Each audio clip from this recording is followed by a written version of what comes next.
La llamada de la cabaña. Era el invierno de 2018 cuando Martín, un joven fotógrafo, decidió tomarse un respiro del bullicio de la ciudad y alquilar una cabaña en la Patagonia. Había encontrado el lugar perfecto a través de una publicación en internet. Una cabaña de madera rodeada de un denso bosque, sin vecinos cercanos, ideal para desconectarse del mundo. La primera noche fue tranquila. Martín encendió la chimenea, preparó un café y se sentó a editar sus fotos. A eso de las 2 de la madrugada, su celular sonó. Extrañado, miró la pantalla, número desconocido. Dudó, pero terminó, contestando. Del otro lado, una voz distorsionada susurró, no estás solo en la cabaña. Martín sintió un escalofrío recorrerle la espalda. Colgó de inmediato, convencido de que era una broma de mal gusto. Intentó ignorarlo, pero el miedo se instaló en su mente. Minutos después, el teléfono volvió a sonar. Esta vez, la voz sonaba más clara, sal de la cabaña. Ahora. Martín, con el corazón latiendo con fuerza, revisó las ventanas. No vio nada fuera de lo normal, solo la nieve cubriendo el bosque. Sin embargo, decidió asegurarse y cerró bien todas las puertas. Cuando se disponía a volver a su laptop, algo llamó su atención. La mecedora en la esquina de la sala se balanceaba lentamente. Se quedó paralizado. No había corriente de aire ni forma de que se moviera sola. Sintió que el frío de la noche se volvía aún más gélido. Decidió encender todas las luces y revisar la cabaña. Cuando llegó a la cocina, notó algo que le heló la sangre. En la ventana empañada, había una marca de una mano. Pero lo peor fue cuando notó que la marca estaba del lado de adentro. Tomó su mochila y decidió salir.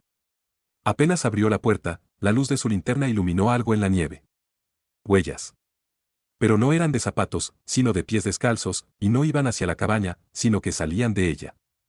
Sin pensarlo 2 veces, corrió a su auto y arrancó sin mirar atrás. Al día siguiente, contactó al dueño para pedir explicaciones. El hombre, en un tono sombrío, le dijo que nadie había estado en la cabaña en años, pues el último huésped, un joven como él, había desaparecido sin dejar rastro.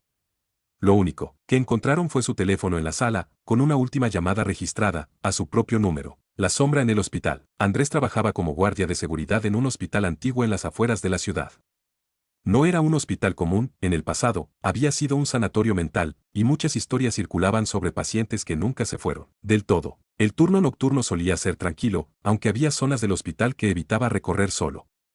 En especial, la vieja ala psiquiátrica, cerrada desde hace más de 20 años. Sin embargo, una noche, la central de seguridad registró movimiento en uno de esos pasillos. Pensando que algún vagabundo se había metido, Andrés tomó su linterna y fue a revisar. Al llegar, el aire se sentía pesado y helado. Caminó lentamente, iluminando los viejos consultorios con su linterna. Todo parecía en orden hasta que escuchó un ruido seco en el fondo del pasillo. Al apuntar con la luz, vio a una mujer, vestida con una bata de hospital, de pie, inmóvil. Le habló, pero ella no respondió.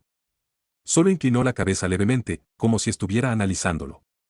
Cuando Andrés dio un paso adelante, la mujer desapareció en la penumbra del pasillo. Corrió tras ella, pero al doblar la esquina, no había nadie. Solo un frío insoportable y un olor a humedad rancia. De vuelta en la sala de monitores, revisó la grabación de las cámaras. Su corazón se detuvo un segundo. Ahí estaba él, recorriendo el pasillo, pero no había nadie más. La mujer no aparecía en el vídeo. Esa fue la última noche que trabajó en el hospital. A los pocos meses, el edificio fue demolido. Pero la leyenda de la mujer de la bata sigue viva entre quienes alguna vez trabajaron allí. El reflejo equivocado. Sofía acababa de mudarse a su nuevo departamento. Era un lugar pequeño pero acogedor, con una gran ventaja, un espejo antiguo de cuerpo entero que había heredado de su abuela. Tenía un marco tallado en madera oscura y el cristal, aunque un poco opaco, reflejaba todo con claridad. Todo iba bien hasta la tercera noche. Mientras se cepillaba el cabello frente al espejo, notó algo extraño, su reflejo sonrió. Pero Sofía no había sonreído, se quedó helada. Pensó que era su imaginación, pero el miedo ya se había instalado en su cuerpo. Decidió girarse rápidamente para ver si algo más pasaba, pero todo parecía normal. Al día siguiente, evitó mirarse en el espejo. Sin embargo, cuando pasó por su lado, sintió un escalofrío y un murmullo apenas audible. Se detuvo y prestó atención. «Déjame salir», susurró una voz que parecía venir desde dentro del cristal. El pánico se apoderó de ella. Llamó a su madre, quien le contó una historia que la dejó sin aliento. Su abuela siempre había advertido que ese espejo perteneció a una mujer que practicaba magia oscura. Se decía que, al morir, su alma quedó atrapada dentro. Esa misma noche, Sofía decidió deshacerse del espejo. Lo cubrió con una sábana y lo sacó al pasillo del edificio, dejando la puerta bien cerrada. Pero, cuando despertó en la madrugada, lo primero que vio fue el espejo, de vuelta en su habitación, apoyado contra la pared. No había duda, algo lo había traído de regreso. Aterrorizada, buscó ayuda de un especialista en lo paranormal. Él le advirtió que destruir el espejo podría liberar lo que estaba atrapado dentro. La única solución era sellarlo con un ritual de protección y alejarlo de ella para siempre. Esa misma noche, lo llevaron a un sitio seguro. Desde entonces, Sofía nunca más volvió a saber del espejo. Pero, de vez en cuando, en los momentos de silencio absoluto, sigue escuchando aquel susurro, déjame salir. Herencia poseída. Herencia de un tío lejano a quien apenas conocía, la casa había llegado a su nombre sin previo aviso, un obsequio envenenado que despertaba más preguntas que gratitud.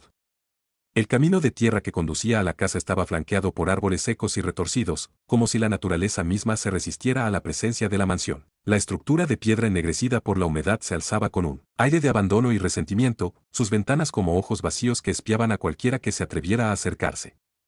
Marcos había escuchado las historias sobre la casa, desapariciones, muertes inexplicables, rumores de una presencia, que jamás permitía a los vivos reclamar su espacio. El decidido a explorarla antes de venderla, Marcos cruzó el umbral y un escalofrío recorrió su espalda. El aire era denso, cargado de un olor añejo a madera podrida y moho. Cada paso levantaba pequeñas nubes de polvo, y el crujido del suelo resonaba en el vasto y silencioso interior. Los primeros días, los sucesos extraños parecían pequeños inconvenientes, objetos que cambiaban de lugar, puertas que se cerraban solas con un crujido lastimero.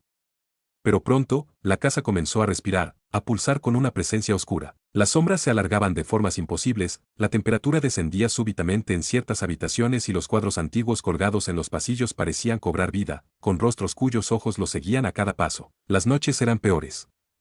Susurros ininteligibles emergían de las paredes, arrastrándose por el aire hasta su oído. A veces eran risas ahogadas, otras, sollozos entrecortados. Los golpes en las paredes comenzaban como un simple eco lejano, pero con cada noche se volvían más insistentes, más violentos. Marcos intentó ignorarlos, atribuyéndolos a las viejas tuberías de la casa, hasta que un golpe especialmente fuerte sacudió su habitación y lo despertó con el corazón en la garganta. Fue entonces cuando vio la silueta en el umbral. Alta y delgada, la sombra parecía absorber la poca luz de la lámpara. Sus extremidades se estiraban de forma antinatural y su rostro era un abismo de oscuridad. No se movía, pero la opresión en el pecho de Marcos aumentaba con cada segundo. Incapaz de apartar la vista, sintió como su mente se sumergía en un vacío de desesperación y frío. Cerró los ojos un instante y, al abrirlos, la figura había desaparecido, pero la sensación de ser observado persistió. Las manifestaciones se volvieron cada vez más agresivas. Alguien o algo arañaba las paredes desde dentro, dejando marcas profundas en la madera. Los espejos reflejaban figuras que no estaban allí, y los susurros ya no eran solo murmullos, eran voces que lo llamaban por su nombre, que le contaban secretos olvidados de la casa, que le advertían que debía irse antes de que fuera demasiado tarde. Investigando, Marcos descubrió que la casa perteneció a un ocultista que desapareció sin dejar rastro.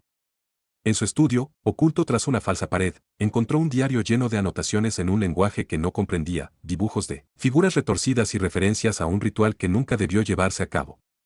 La última entrada solo tenía una frase, él está aquí. Esa noche, la presencia se hizo corpórea. La puerta de su habitación se abrió de golpe y un vendaval gélido apagó las luces. Algo lo sujetó por los tobillos y lo arrastró fuera de la cama. Se debatió, pataleó, pero su cuerpo no respondía del todo. Sentía el aliento de la entidad en su rostro, un aliento rancio y podrido. Sus ojos se encontraron con un vacío absoluto, un abismo de sombras líquidas que lo consumían. En ese instante, comprendió que la casa no lo dejaría marchar. A la mañana siguiente, un vecino encontró la casa vacía. No había rastro de Marcos, solo las huellas de su lucha en la polvorienta madera.